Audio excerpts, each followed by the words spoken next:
কিয়ামত সংঘটিত হওয়ার পূর্বের শেষ রমজান ঠিক কেমন হবে, কি ঘটবে সেই রমজান মাসে, কিভাবেই বা মুসলমানেরা বুঝবে এটাই হতে চলেছে কিয়ামতের পূর্বের শেষ রমজান, আর কত দেরিতেই বা আসতে চলেছে উক্ত রমজান মাসটি। তবে এটাই কি সেই শেষ রমজান, কি বা হবে সেই রমজানের আলামত? হাদিস অনুসারে সেই রমজান মাসের মধ্যে আকাশ থেকে শোনা যাবে বিকট এক শব্দ। তবে সেটা কিসের শব্দ? পৃথিবীতে ওই রমজান মাসটি আসার পরেই পৃথিবী চলে যাবে ধ্বংসের মুখে এবং ধীরে ধীরে সংগঠিত হবে চিরসত্য কিয়ামত। তবে প্রশ্ন একটাই, কিভাবেই বা সবাই নিশ্চিত হবে এটাই শেষ রমজান? প্রিয় দর্শক, আপনি যদি একজন মুসলিম হয়ে থাকেন, কিয়ামতে আপনার বিশ্বাস করা লাগবেই। তাই এই ভিডিওটি মোটেই এড়িয়ে যাবেন না, বেশি বেশি করে শেয়ার করার মাধ্যমে ছড়িয়ে দিন এবং সবাইকে অবগত করুন উক্ত রমজান মাস সম্পর্কে। এবং যদি আপনি একজন কিয়ামতে বিশ্বাসী মুসলিম হয়ে থাকেন এবং আল্লাহর সামনে দাঁড়ানোর মতো আমল নামা গোছাতে থাকেন, তবে অবশ্যই একবার কমেন্টে আলহামদুলিল্লাহ লিখে যাবেন। তো চলুন ভিডিওটি শুরু করা যাক। এই পৃথিবীর শেষ কিভাবে হবে তা নিয়ে ইতিমধ্যে বিভিন্ন গবেষক বিভিন্ন রকম মতবাদ প্রকাশ করেছে।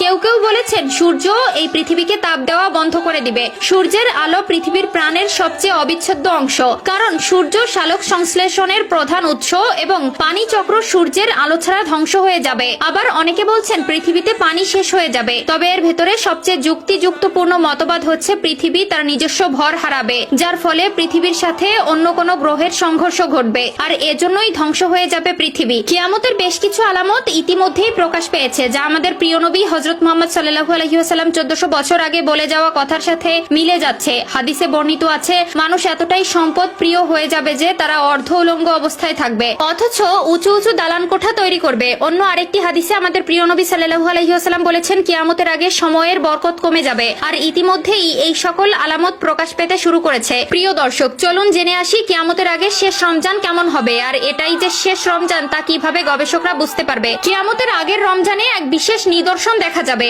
আকাশে বিকট জোরে শব্দ হবে, যাতে করে 100 জনের ভেতরে 70 জন মানুষই বধির হয়ে যায়, অর্থাৎ তারা আর কানে শুনতে পাবে না। নুহাইবুন হাম্মাদ তার কিতাবুল ফিতানের একটি হাদিসে বলেছেন, একবার নবী করিম সাল্লাল্লাহু আলাইহি ওয়াসাল্লাম বলেছেন, কিয়ামতের আগে যে রমজান আসবে তখন সেই রমজানের ভেতরে যে কোনো একদিন তারা বিকট জোরে শব্দ শুনতে পাবে। এই আওয়াজ এতটাই রহস্যময় এবং ভয়ঙ্কর হবে যে মানুষ এবং অন্যান্য প্রাণীরা ভয়ে আর এক সপ্তাহের বেশি ঘর থেকে বেরই হবে না, এবং পৃথিবীর সকল গবেষকরা এই আওয়াজের উৎস খোঁজার চেষ্টা করবে, কিন্তু তারা সেই আওয়াজের কোনো প্রকার কোনো উৎস খুঁজে পাবে না। সেই রমজানের পর থেকেই মানুষ তাদের খাদ্য চাহিদা পূরণ করার জন্য আগামী 1 বছরের খাবার জমা করে রাখবে, কারণ সেই বিকট আওয়াজের পরে পৃথিবীতে আর কোনো রকম ফসল হবে না, মানুষ অনাহারে থাকবে ও ব্যাপক দুর্ভিক্ষ দেখা যাবে। আমরা মুসলমান হিসাবে কিয়ামত দিবসে বিশ্বাস করি এবং এই পৃথিবীতে যে কিয়ামত ঘটবে তা নিয়ে কোনো প্রকার কোনো সন্দেহ নেই। তাই আমাদের সকলের উচিত সেই দিনের জন্য নিজেদেরকে প্রস্তুত রাখা, কিয়ামতের জন্য বেশি বেশি নেক আমল করা